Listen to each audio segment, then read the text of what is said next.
Hi, I'm Tim Gibbons from Hulock Consulting, a specialist sales consulting organisation helping technology and engineering companies through the equation of sales.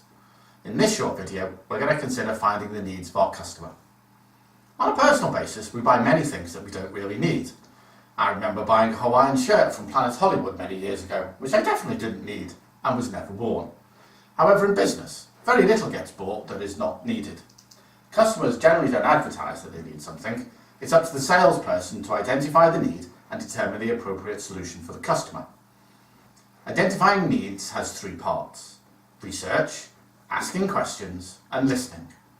These may seem obvious and easy to do, but quite often salespeople go about them in the wrong way.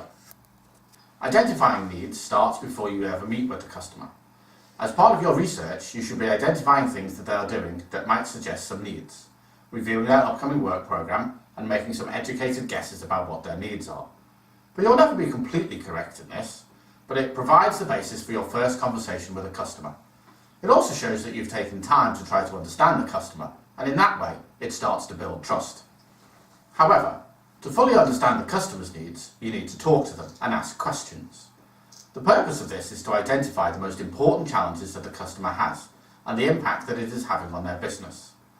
From this, you then start to build some ideas of how you may be able to help them in a way that's profitable for you.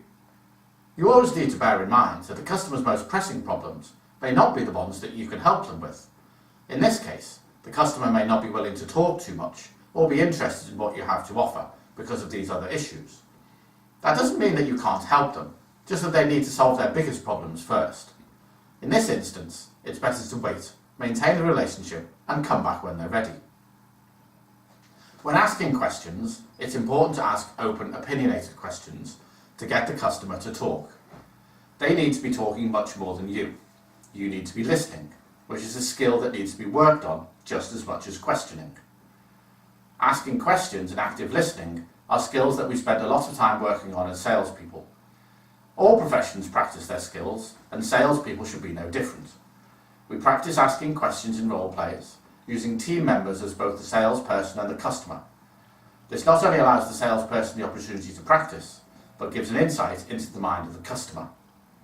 By the end of our meeting with the customer, we should have a good idea of their problems and what they are costing them, either in lost opportunity, direct costs, or lost productivity. By understanding this and the cost of buying our solution, we can immediately determine the value of our solution to the customer, and so we are ready for the next term in the equation of sales: value. Time to move on to the next video, determining value.